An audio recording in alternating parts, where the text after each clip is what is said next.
The champagne silk catches the last of the hallway light as I push the hotel room door wider. Malia Cruz is reclining on the red chaise lounge, positioned near the window, still wearing the slip dress from tonight's awards dinner. Her shoes, those sharp-heeled torture devices she wore on stage, sit abandoned by the door. The room smells like expensive candles and the faint trace of her perfume, something with vanilla that I've been noticing for 6 months without admitting I was paying attention. She shouldn't be here. This is my room. Keycard confirms it. The conference gave us separate accommodations. She's in the executive suite, 2 floors up. Close the door, she says quietly. Her voice has that controlled edge I recognize from boardroom negotiations. We need privacy. I step inside and let the door click shut behind me. The deadbolt engages automatically. Malia. I keep my hands at my sides, suit jacket slung over one arm, laptop bag weighing down my shoulder. This is your room, I know. She doesn't move from the chaise, but her fingers twist the fabric of her dress near her hip. A tell. She's nervous, which makes exactly one of us. Richard cornered me after the banquet. He has documentation, emails I sent you last month about the Whitmore manuscript. He's going to HR on Monday, claiming I showed favoritism, that we've been... She stops, swallows. He's alleging an inappropriate relationship to discredit the auction results. The floor doesn't drop out from under me. I'm too busy cataloging facts. Richard Sanchez has been circling Malia's position since the acquisition rumors started. This is strategic. A lie built on a foundation of technically true details. We did email about the Whitmore manuscript. I did close that auction. She did approve my commission override. He can't prove something that isn't happening, I say. Doesn't matter. Malia's gaze holds mine. Perception is enough. If HR opens an investigation, the board will use it as justification to install their pick during the transition. I lose my seat. You lose your senior agent track. I set my bag down by the desk, jacket draped over the chair. My tie is already loosened. I gave up on formal somewhere around the 3rd networking hour. So why are you here? Because if they're going to accuse us anyway... She stands, and the silk moves like water, but I force my focus to her face.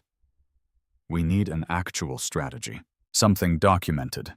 Richard gave me until Monday morning before he files. 72 hours. I pull my phone from my pocket, open the calendar. We have the manuscript review session tomorrow at 9. Sunday's the editor's brunch. If we're both absent from public events, it'll confirm his narrative. Exactly. She crosses to the minibar, retrieves 2 bottles of sparkling water, and hands me one without asking. A decade of watching people has taught me to notice the small kindnesses people extend without thinking. She's remembered I don't drink at conferences, not since that disastrous first year when I mixed whiskey and anxiety into a mortifying pitch meeting. I accept the bottle, crack it open. Walk me through what he has. Malia sits in the desk chair while I take the edge of the bed, maintaining the 2 feet of professional distance that's been our unspoken rule for half a year. She scrolls through her phone, pulling up screenshots Richard sent as courtesy warnings. 3 emails, she says. One where I asked your opinion on the Whitmore offer before I sent it.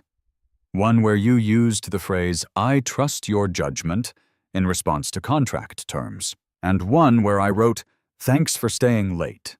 It was the night we prepped the auction strategy, but the timestamp shows 11 p.m. I replay that night in my head. We'd ordered sandwiches from the deli downstairs, spread manuscripts across her office floor, built the bidding ladder that eventually netted the agency a 7-figure deal. She'd been meticulous, brilliant, the kind of editor who saw 3 moves ahead in negotiations. That's not evidence of anything except collaboration, I say. In isolation, no. But Richard's adding context. He claims I've been emotionally dependent on your validation since my ex-partner's embezzlement scandal. She sets the phone down, and for the first time tonight, her voice frays at the edges.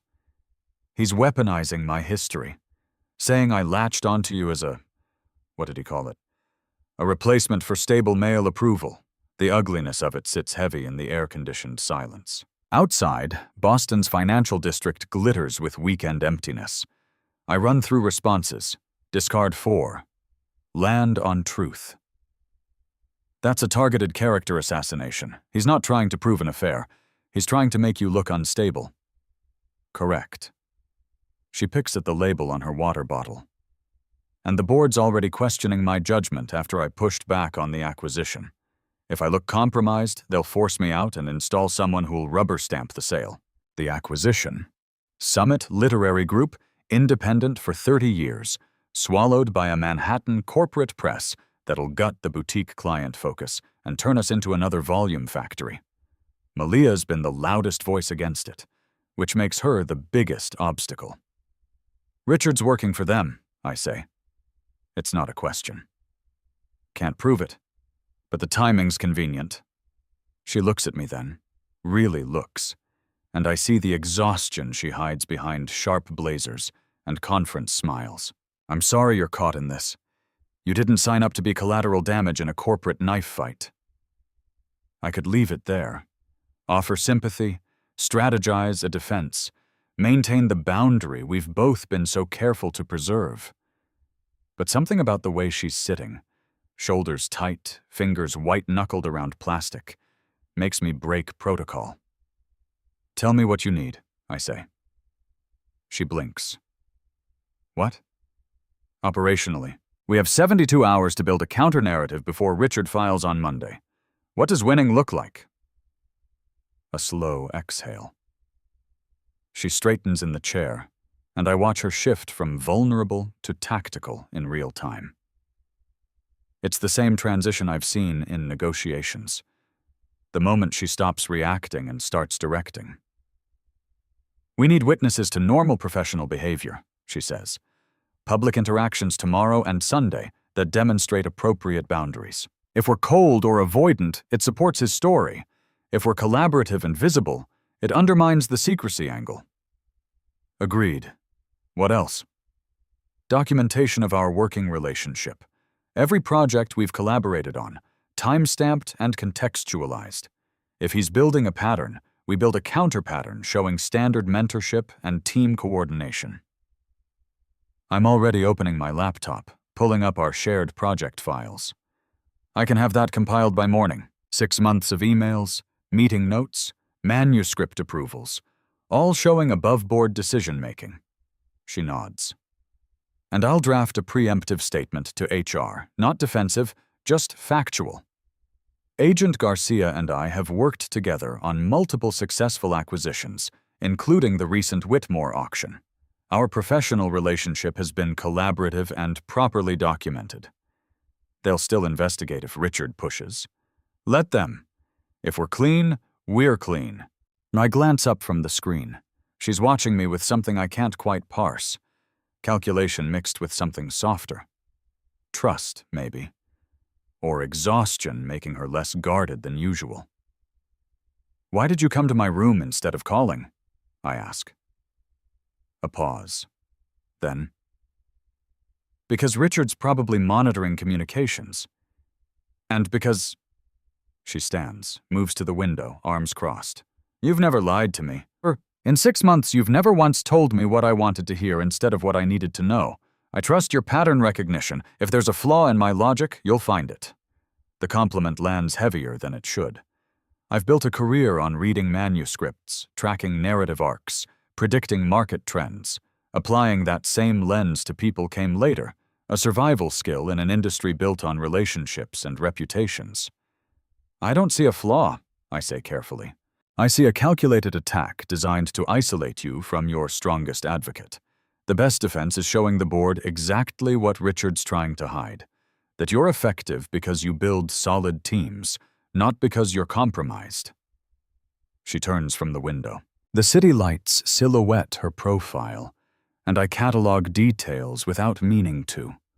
The way she holds tension in her jaw, the precise angle of her shoulders, the fact that she's barefoot on hotel carpet, and somehow that makes her seem more human than every polished conference appearance combined. "Thank you," she says quietly. "For what?" "For not asking if there's any truth to it, to his allegations." I close the laptop. "I know what's true. You've been nothing but professional. If anything, you've been harder on me than the other junior agents because you didn't want anyone claiming favoritism." A ghost of a smile. "You noticed that?" "I notice most things." I stand, grab my laptop bag. "I'll work on the documentation tonight. We should meet at breakfast. Public, visible, normal team coordination. Then the manuscript session at 9. She nods. "I'll leave first. We shouldn't be seen exiting your room together." "Give it 5 minutes after you go. I'll take the stairs."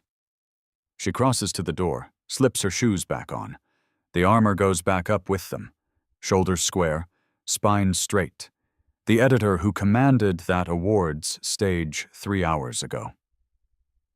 Her hand rests on the door handle. She looks back. "Ezra?" "Yeah?" "If this goes badly, if the board sides with Richard and I lose my position, you don't have to go down with me. You can distance yourself. Protect your career." The suggestion sits wrong in my chest, like a manuscript with a broken structure. "Not interested?" "You should be. You have a decade of work ahead." "Malia." I wait until she's looking at me fully. "I'm not distancing myself from someone who taught me how to negotiate like a professional instead of a desperate rookie. We'll handle this. Both of us." Something shifts in her expression. The guard drops for half a second, and I see the person underneath the title. Someone used to fighting alone, surprised to find herself with backup.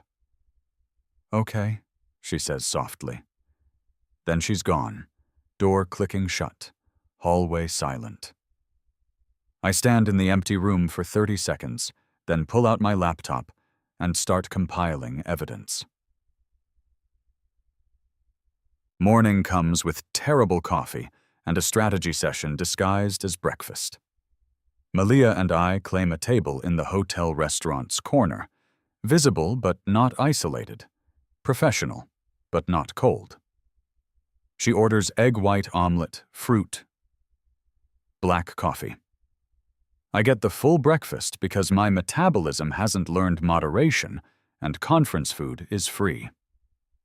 Byron would laugh at this whole situation. My college roommate turned paralegal has been telling me for 3 years that I need to develop interests outside manuscript margins. Pretty sure he didn't mean defend your boss against workplace conspiracy theories. But here we are. Malia slides a folder across the table. "Revised panel notes for this morning. I want your opinion before we go in." I flip through the pages while working on eggs that taste like the kitchen gave up. She's restructured the entire discussion flow, anticipating moderator questions, building in conversational space for audience interaction. It's good work. Better than good. This section on debut author advocacy. You're setting up Richard to either agree with industry standard ethics or contradict himself in front of editors. I glance up. Subtle. "I learned from watching you handle the Turner contract negotiation." She sips her coffee, and I notice she's barely touched her omelet. "You backed their attorney into defining reasonable promotion until he'd essentially written our terms for us." "That was luck?" "That was preparation meeting opportunity. You'd studied their previous contracts and knew exactly which language to leverage." A compliment embedded in observation. I file it away with the other data points I've been collecting without meaning to. She notices when I do good work. She remembers my wins even when I've already moved on to the next project. Richard enters the restaurant, spots us, and his trajectory shifts. Predictable. "Good morning, Malia. Garcia." He pulls out the empty chair at our table without invitation. His suit is expensive, his smile calculated. Productive evening? Standard conference networking, Malia says evenly. You? Enlightening conversations. Several board members were asking about the Whitmore auction. Lots of interest in how such a junior agent managed to close that size of deal. He's looking at me now, expression friendly and venomous. You must have had exceptional guidance. I set down my fork carefully. Ms. Cruz taught me to build relationships with authors based on understanding their work. The Whitmore deal closed because I'd read everything she'd written, including her graduate thesis on narrative theory. When we spoke, she knew I understood her project. How thorough. Richard's tone suggests something other than praise. That kind of dedication to a single author must take considerable time. Late nights, personal attention. The same time I dedicate to every client on my list, I reply. Would you like to see my case log? Happy to walk you through my process. Malia's foot taps mine under the table. A warning or support, I can't tell. Richard stands. That won't be necessary. I'm sure everything is properly documented. See you both at the panel. He leaves. I wait until he's out of earshot. He's escalating, I say quietly. Agreed. We need to be flawless today. Malia pushes her plate aside, omelet half-eaten. He's looking for any interaction he can reframe. Stay professional, stay visible, and for God's sake, don't let him bait you into a defensive reaction. Understood. She checks her watch. 40 minutes until panel time. I need to review my notes again. You should do the same. We stand. I grab both our trays to bust them. Automatic gesture, the kind of thing I'd do for anyone. But Richard's probably watching, so now even basic courtesy feels tactical. Malia notices my hesitation. It's fine. We're colleagues. Colleagues clear tables. Right, except we're not just colleagues anymore. We're co-defendants in a case that hasn't been filed yet. And I'm realizing that the professional distance I've maintained for 6 months wasn't just about career safety. It was about not letting myself notice how much I looked forward to her manuscript notes, or how her editorial feedback made me better at my job, or the fact that staying late to work usually meant finding excuses to be in the same building where she was still reviewing submissions at 9 p.m. I bust the trays. We walk to the conference room separately, and I start counting the hours until Monday morning. The panel runs smoothly because Malia's prepared for every angle. She moderates with precision, drawing out insights from the other agents and editors while keeping Richard's contributions brief and factual. I answer questions about author development, debut representation, and the changing landscape of literary fiction. Afterward, during the networking break, Richard materializes at my elbow. Impressive performance, he says. You've learned a lot in 6 months. Good mentorship accelerates growth. Mentorship. Interesting word choice. He adjusts his cufflinks. Did Malia mentor you into that commission override on the Whitmore deal? Standard rate is 15%. You got 20. My pulse stays level because I've been expecting this. Ms. Cruz approved the override based on the complexity of the auction and the strategic value of securing that author for the agency's literary fiction list. The Finance Committee signed off on it. All documented. Of course it is. Malia's very good at documentation. He smiles. It's the undocumented parts that interest me. I meet his eyes. There are no undocumented parts. Then you won't mind HR reviewing every interaction, every late-night work session, every private meeting behind closed doors. I'll cooperate fully with any official inquiry. I keep my voice level, professional. Will you be providing actual evidence, or is this entire accusation based on insinuation? His smile sharpens. Monday morning, Garcia. Enjoy your weekend. He walks away. I count to 10, then find the bathroom and lock myself in a stall to let the adrenaline cycle through without witnesses. This is worse than I thought. Richard's not just going after Malia's reputation. He's building a narrative where I'm either complicit or a victim. Either way, my career becomes collateral damage. I wash my hands, check my reflection. The face looking back is calm, neutral, professionally composed. Good. That's the one I need for the next 8 hours of conference obligations. My phone buzzes. Text from Malia. Outdoor networking on the terrace. Be visible. I'll run interference with Richard if he approaches. I head to the terrace. Spend 90 minutes discussing market trends, debut author discovery, and the future of independent publishing. Malia's across the space, deep in conversation with an editor from Chicago. Professional. Appropriate. Exactly the optics we need. But I notice when she shifts her weight to her left foot because the heels are killing her. Notice when she accepts a glass of wine and doesn't drink it. Notice the micro-expression of exhaustion that crosses her face when Richard enters the terrace and she has to reset her entire demeanor. I'm noticing too much. Have been for months. Byron's voice echoes in my head. You know the difference between studying someone and caring about them, right? I ignored that question 3 months ago. Harder to ignore now. Sunday morning comes with the editor's brunch and a silent agreement that Malia and I need to survive 4 more public hours before we can regroup.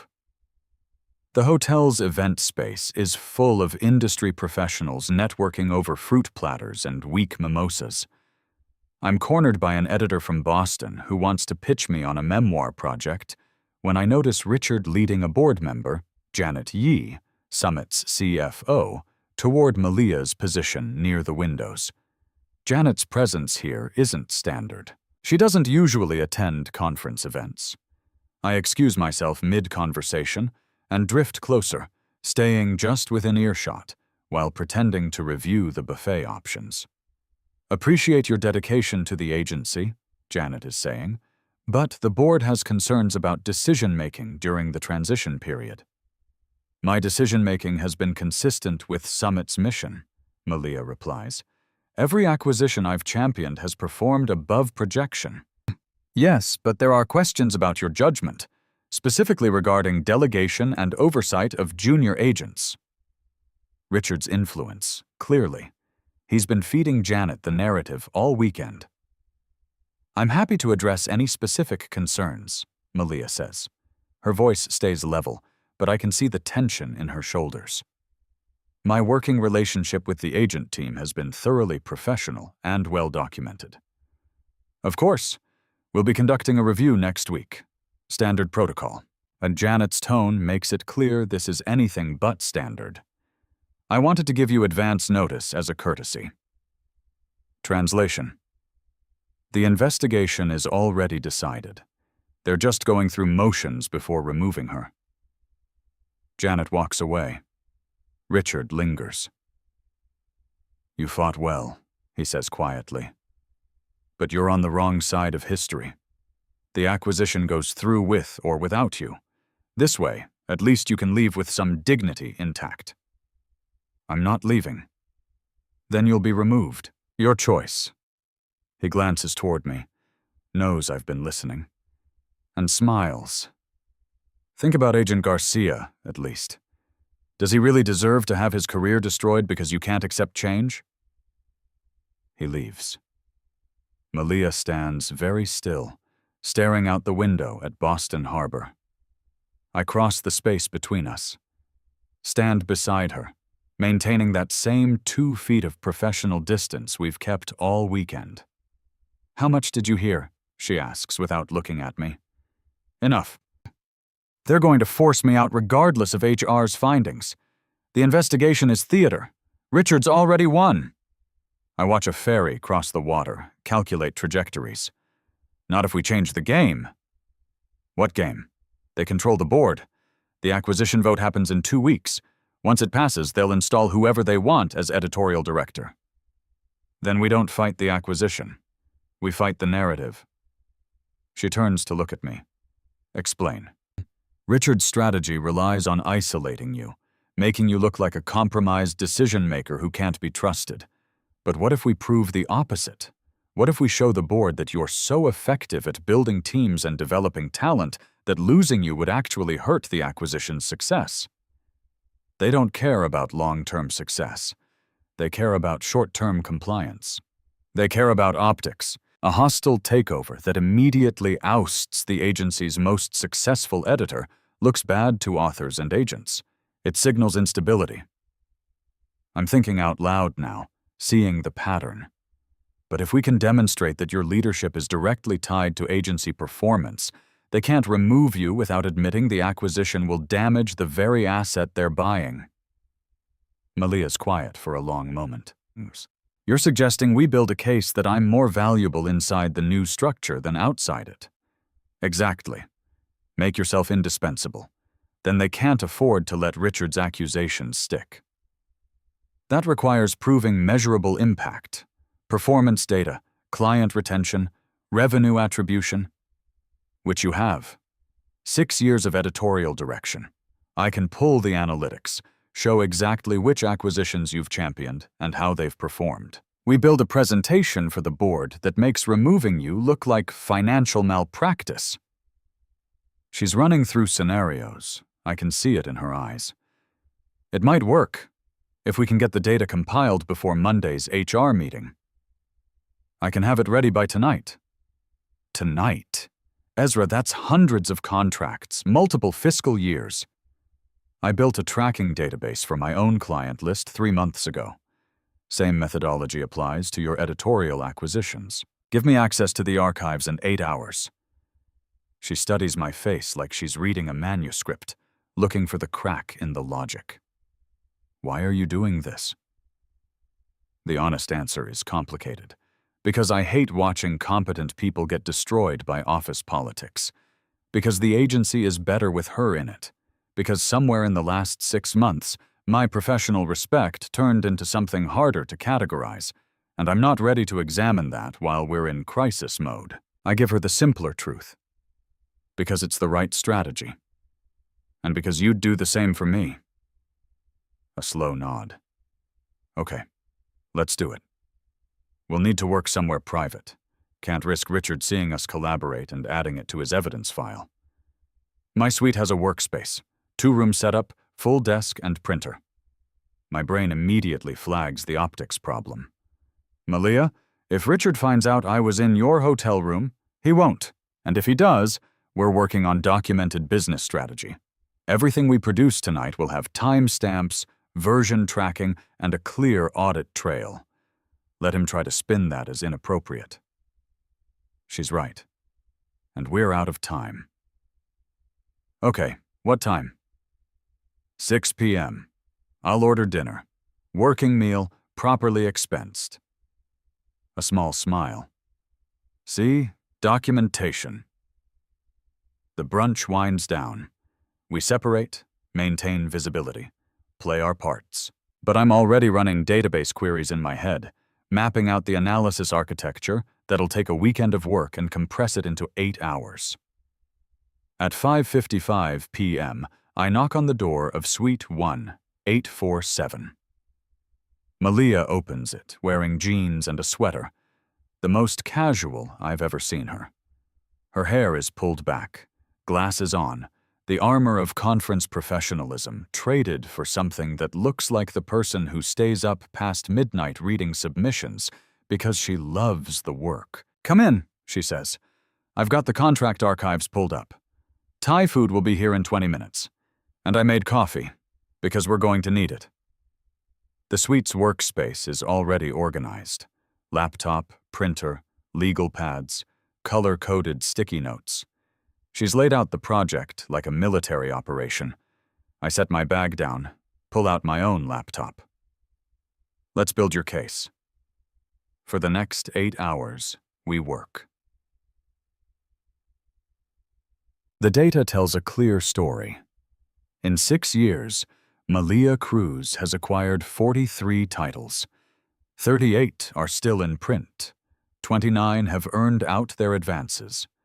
14 have won awards. 7 have been optioned for film or television. By comparison, the previous editorial director, retired 5 years ago, had a 60% earnout rate and 3 award winners in a similar time frame. I build spreadsheets showing revenue attribution, market positioning, author retention rates. Malia writes the narrative framing, contextualizing each acquisition within broader market trends. We cross-reference data, fact-check claims, build an argument so airtight that even a hostile board will struggle to dismiss it. Around midnight, we take a break. Thai food containers litter the desk. My eyes are burning from screen glare. Malia's pacing the suite's living room, reading through our draft presentation for the 3rd time. "This section on debut author development," she says. "We need stronger examples. The Whitmore deal is good, but we need at least 2 more that show pattern, not anomaly." I pull up my tracking database. The Morrison acquisition 18 months ago. First-time novelist, you championed her through 3 rounds of editorial revision. The book launched at number 4 on the Times list. And the Chen memoir last year, you paired that project with an agent who specialized in narrative nonfiction. The collaboration resulted in a 2-book deal. Good. Add those. She sets the printed pages down, pours herself more coffee from the pot we've been systematically destroying. "You're good at this." "At what?" "Seeing the architecture underneath the chaos. Most people look at acquisition data and see spreadsheets. You see stories." "That's just pattern recognition. I've been reading manuscripts long enough to know structure. It's more than that. More than..." She leans against the desk, and we're closer than 2 feet now, maybe 18 inches, close enough that I can see the exhaustion in her face and the determination that's keeping her upright. You extrapolate. You don't just see what's there, you see what it means 3 steps down the line. That's rare. I should step back, maintain professional distance. Instead, I hear myself say, "I learned it from you." She blinks. "What?" "The manuscript reviews you sent me the first month I started. You didn't just say, 'This works,' or 'This doesn't.' You explained why. Showed me how a weak character motivation in Chapter 3 would undermine the climax in Chapter 20. I started applying that same logic everywhere. Contracts, negotiations, market analysis. You taught me to think structurally." "I didn't teach you that. You already had the aptitude. I just gave you a framework." "Same thing. It's not." She's looking at me with that expression I can't parse again, something between assessment and something softer. "You give me too much credit. I give you exactly the right amount, which is why we're going to win tomorrow." "Tomorrow." She checks her watch. "Technically today. It's 12:47 a.m. We should finish this and get some sleep before the HR meeting." We work another 90 minutes. By 2 a.m., we have a 60-page presentation with appendices, a 15-minute oral summary, and enough documentation to support every claim. I save the final version, back it up to 3 separate locations, and send Malia the master file. "Done," I say. "You have everything you need to walk into that meeting and prove Richard wrong." "We have everything we need," she corrects. "You're coming with me. This is your analysis, your data architecture. I'm just the face of the presentation. Malia, if I'm there, it supports Richard's narrative that we're partners, colleagues, a functional working team that delivers results." She closes her laptop with quiet finality. "I'm not walking into that meeting alone, and I'm not letting you hide in the background while I take credit for your work. We present together, or we don't present at all." The steel in her voice is the same tone she uses when negotiating contract terms that agents try to lowball. Non-negotiable. "Okay," I say. "Together." She nods. Then, unexpectedly, she reaches out and squeezes my shoulder. Brief contact, barely 3 seconds, but it's the first time she's ever touched me outside of professional handshakes. "Thank you," she says quietly, "for all of this. For not running when Richard gave you an out. For caring about the agency enough to spend your weekend building spreadsheets. I wasn't doing it just for the agency. The words are out before I can stop them. Honest and unguarded and definitely crossing the line we've been so careful to maintain. Malia goes still. Her hand drops from my shoulder. Ezra, I know. I know the optics, the policy, the stakes. I'm not asking for anything. I run a hand through my hair, searching for the right words. You asked earlier why I'm doing this. The full answer is that I don't want to work in a version of Summit Literary Group where you're not there. Not because you're my boss. Because you make the work better. You make me better at the work. And if that's just professional respect, fine. But I wanted you to know. Silence stretches between us, heavy with all the things we haven't said for 6 months. Then Malia speaks, carefully. I have a policy. I don't date anyone in my reporting chain. Ever. Not because of HR rules, because I watched my ex-partner blur professional and personal boundaries until she embezzled $60,000 and destroyed my reputation. I swore I'd never let closeness become leverage again. I understand. But, she takes a breath, if I weren't your supervisor, if the board restructures post-acquisition and we end up in lateral positions with different reporting lines, then the policy wouldn't apply. My pulse kicks up. That's hypothetical. Extremely hypothetical. And contingent on surviving tomorrow's meeting, the acquisition vote, and Richard's ongoing campaign to destroy my credibility. Right. Lots of variables. Lots of variables, she agrees. Then softer. But I wanted you to know that it's not a lack of... that I've noticed too. The late nights, the manuscript reviews that turned into conversations, the fact that you remember how I take my coffee. Black, no sugar, a small smile. See?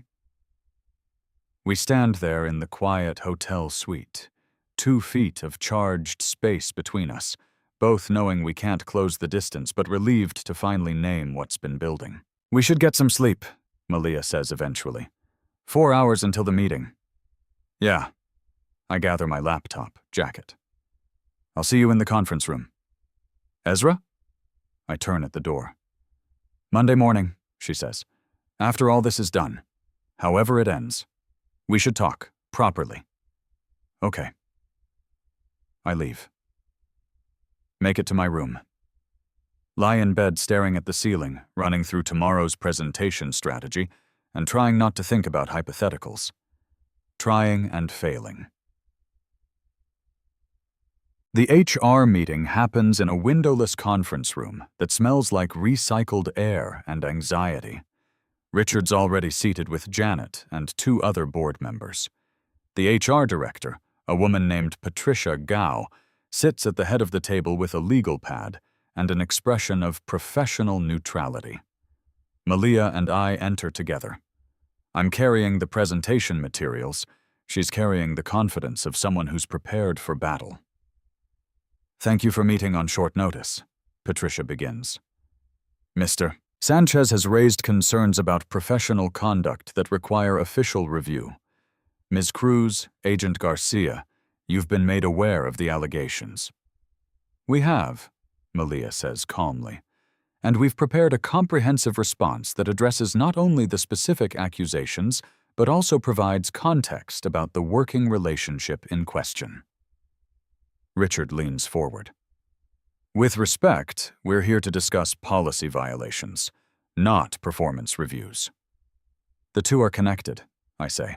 You've alleged that Ms. Cruz showed inappropriate favoritism in her professional relationship with me. Our response demonstrates that her editorial decisions and mentorship practices follow consistent patterns of excellence across her entire team, not preferential treatment of any individual agent. I distribute the presentation packets. Malia takes the lead, walking through 6 years of acquisition data, mentorship outcomes, and team performance metrics. I supplement with analysis showing how her editorial approach has created a developmental pipeline that benefits the entire agency. By page 30, Janet's expression has shifted from skeptical to interested. By page 45, she's asking questions about revenue projections under the new ownership structure. Richard tries to interject twice. Both times, Malia redirects with documented evidence. Patricia makes notes throughout. When we finish, she reviews her legal pad, then looks up. "This is thorough," she says. "Mr. Sanchez, do you have evidence that contradicts the documented pattern of professional conduct presented here?" Richard produces his folder of emails. These communications show a level of personal investment that exceeds standard mentorship. I pull out our counter-documentation, 37 other email threads between Malia and different agents, showing identical patterns of detailed feedback, late-night collaboration, and trust-based delegation. "Miss Cruz invests personally in all her mentees," I say. "That's not favoritism. That's effective leadership." Janet closes her packet. "I've seen enough. Patricia, I recommend we close this inquiry without findings. The evidence supports professional collaboration, not policy violation." Richard's jaw tightens. "The board should still review. The board will review Ms. Cruz's overall performance during the transition period," Janet interrupts. "But this specific allegation appears unfounded. Agent Garcia, Ms. Cruz, thank you for your cooperation." We're dismissed. Richard's left sitting with his failed ambushing. Outside the conference room, Malia exhales slowly. "That was closer than I wanted." "You were perfect. We were perfect." We have 2 weeks until the acquisition vote. Richard's going to regroup and try another angle. "Let him. We've got documentation now. And a board member who just saw you present like the asset you are." She looks at me, and something in her expression cracks. Relief, exhaustion, gratitude, all mixed together. "I need coffee. Real coffee, not conference sludge. There's a cafe 2 blocks from here. Walk with me?" "Malia, if Richard sees us leaving together, I don't care anymore." Her voice is firm. "I'm tired of hiding professional collaboration like it's shameful. We just proved we're a functional team. Let's act like it." We walk to the cafe, order expensive lattes, sit in the window booth, and don't talk about work for the first time in 72 hours. Instead, we talk about the books we loved as kids, the worst query letters we've ever received, whether the Boston literary scene is really superior to New York's. It's not, but Bostonians are defensive. Malia laughs at my story about the author who sent a manuscript written entirely in second-person future tense. I learned she got into publishing because her high school English teacher told her she had a gift for seeing the story underneath the words. It's easy. Comfortable. The conversation we might have had months ago if professional distance hadn't been mandatory. My phone buzzes. Text from Byron. "Still alive? Haven't heard from you since Friday." I text back. "Survived. Long story. Tell you later. Malia's watching me." "Important?" "Just my friend checking I didn't get fired this weekend." "Did you tell him what happened?" "Not yet. Wanted to make sure there was a resolution first." She sips her latte, and I notice she's actually relaxed for the first time all weekend. No shoulder tension, no watchful scanning of the room, just present. "Can I ask you something?" she says. "Sure." "When you said you weren't doing this just for the agency, what did you mean?" Direct question. Deserves a direct answer. "I meant that somewhere in the last 6 months, I stopped seeing you as just my boss. Started seeing you as someone I wanted to know outside the context of work. But the policy made sense, and the professional boundary made sense, so I didn't push it. And now? Now we wait and see if the acquisition changes our reporting structure. And if it does," I meet her eyes, "then I'd like to have the conversation where we figure out if this is mutual or if I'm reading patterns that aren't there. It's mutual, she says quietly. I wouldn't have spent the last 6 months noticing how you take your coffee if it weren't. How do I take my coffee? Light and sweet. 2 creams, 1 sugar. You drink it slower than everyone else because you actually taste it instead of using it as fuel. I did not know she'd been paying that much attention. Okay, I say. So we're both noticing things. Apparently. We sit with that acknowledgement, the cafe noise a comfortable buffer. Outside, Boston's Monday morning unfolds. People rushing to work, taxis honking, the city indifferent to the small revolution happening in a corner booth. Malia checks her watch. We should get back. I have a meeting with the transition team at 2. Want me there? Not this one. It's strictly editorial scope. No acquisition strategy. She stands, gathers her coat. But Ezra? Yeah? Thursday night, there's a client dinner for the Morrison book launch. Would you want to attend?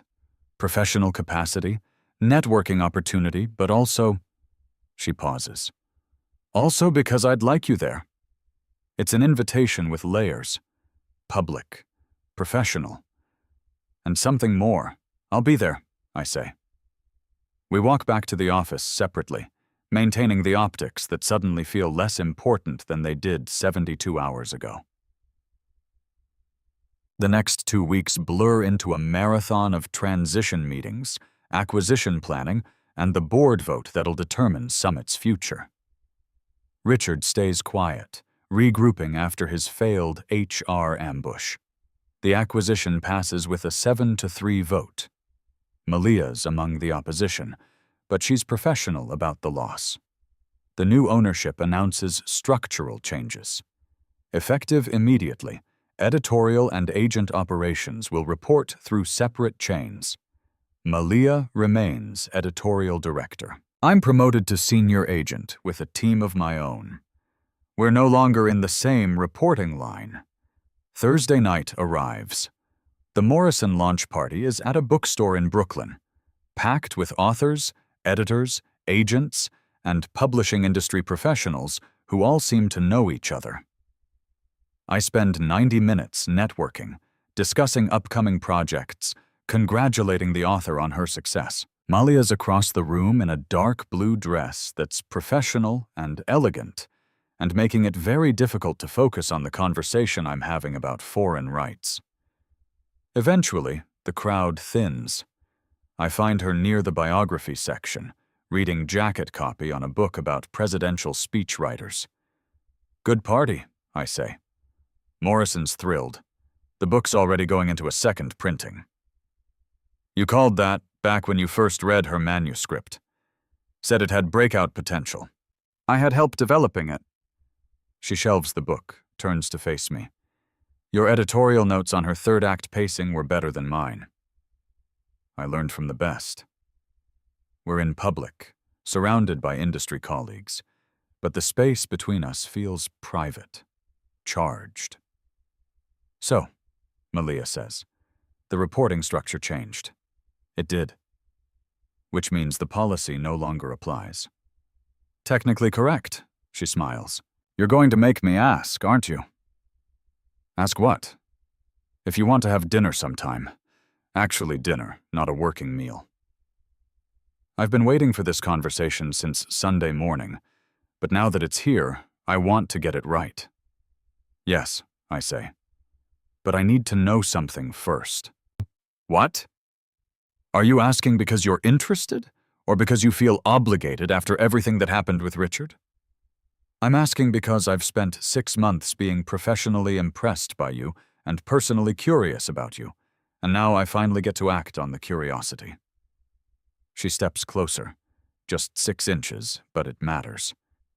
I'm asking because I want to know if you're always this observant, or if you were just paying attention to me. And I'm asking because when you said you notice most things, I wanted to say I notice you too. The honesty lands clean and direct. Okay then, I say. Yes, dinner. Somewhere that's not a conference hotel or a work event. Saturday night. I know a place in the West Village. Small Italian restaurant, good wine, no one from publishing. Perfect. We stand there. Bookstore noise fading into background static. And I realize this is the moment where something shifts from possibility to reality. Malia reaches out, takes my hand. It's brief, 3 seconds of contact in a public space, but it's deliberate. A choice. Saturday, she says. Saturday, I agree. And for the first time in 6 months, the future feels less like a strategy to survive and more like something worth building. 8 weeks later, I'm standing in Malia's apartment. An actual invitation to her personal space, no work pretense required, helping her organize the chaos of moving boxes. The acquisition's complete.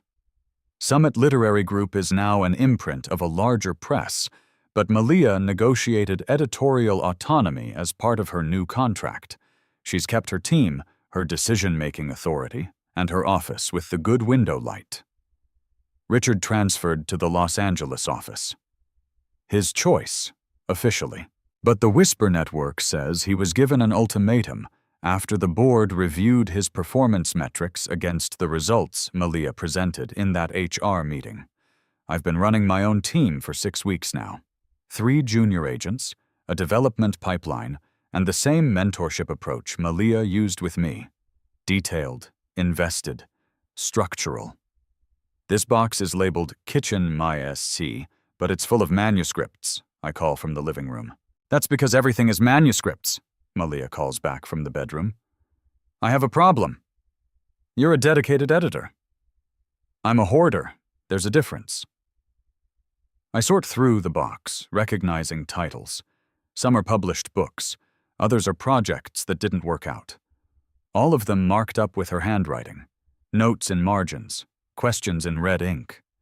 The evidence of a mind that engages deeply with every story. She emerges from the bedroom, hair pulled back, wearing jeans and one of my old Columbia sweatshirts that she stole 3 weeks ago and refuses to return. I'm keeping this, she says, gesturing at the sweatshirt. It's comfortable. That's theft. That's relationship milestone. You'll get it back when I move in. I don't remember offering. You will. She crosses to where I'm sitting on the floor, surrounded by manuscript boxes. Eventually you'll get tired of splitting time between 2 apartments, and you'll suggest cohabitation for efficiency purposes. And I'll agree because I've already claimed your sweatshirt collection. Very presumptuous. Very accurate. She settles beside me, scanning the boxes. We need a better organizational system. We need better shelving. We need dinner. I'm starving. I check my watch. 7 p.m. We've been moving boxes for 5 hours. Pizza? I suggest. God, yes. I call in the order while Malia collapses on the couch. When I join her, she shifts to lean against my shoulder. Casual contact that's become routine over the last 8 weeks. Thank you for helping with all this, she says. I like helping. I know. You're aggressively helpful. It's one of your best and most annoying qualities. Noted. We sit in comfortable silence. Outside, the city hums with evening traffic. Inside, boxes wait to be unpacked and a life waits to be organized. This is the part I didn't see coming 6 months ago. The quiet domesticity of building something real with someone who challenges me professionally and makes me want to be better personally. Hey, Malia says softly. Yeah? I'm glad Richard filed that complaint. I look at her. Really? It forced the conversation we'd been avoiding. Made us deal with what was happening instead of pretending it wasn't. She shifts to face me properly. I'm not glad he tried to destroy my career, but I'm glad we had to fight together. I learned things about you in that hotel room strategy session. Like what? Like you don't panic under pressure. And you see solutions instead of problems. And you stayed when you could have left. Her voice softens. You chose me before there was any guarantee it would work out. That mattered. I'd choose you again, I say simply. She kisses me then, still soft, still careful, because we're both learning this part. But there's certainty in it, a decision made and committed to. When she pulls back, she's smiling. Pizza's going to be here in 20 minutes, she says. Plenty of time. For what? To finish unpacking this box of manuscripts and argue about your organizational system. She laughs. You're so romantic. I'm practical. Romance is just paying attention and showing up. Is that your theory? It's proven methodology. Well then. She stands, pulls me up with her. Let's prove it some more. You sort manuscripts by publication date. I'll sort by genre. We'll see whose system works better. That's not romantic either. It is if we're doing it together. And she's right. It is. Real love isn't about perfect moments or dramatic gestures. It's about showing up when things are complicated, staying steady when pressure builds, and choosing someone consistently, even when the easy path is walking away. What Malia and I built wasn't romance novel perfect. It was messy and strategic and tangled up with work stress and professional risk. But it was honest. We saw each other clearly, flaws included, and decided the partnership was worth protecting. That's the green flag to watch for. Someone who sees you at your most stressed, most vulnerable, most human, and stays. Not because they're rescuing you, but because they genuinely value who you are and what you build together. If you've found that, hold on to it. And if you're still looking, don't settle for anything less than someone who notices the small things, respects your boundaries, and proves their care through action, not just words. Please like and subscribe so we can share more stories like this.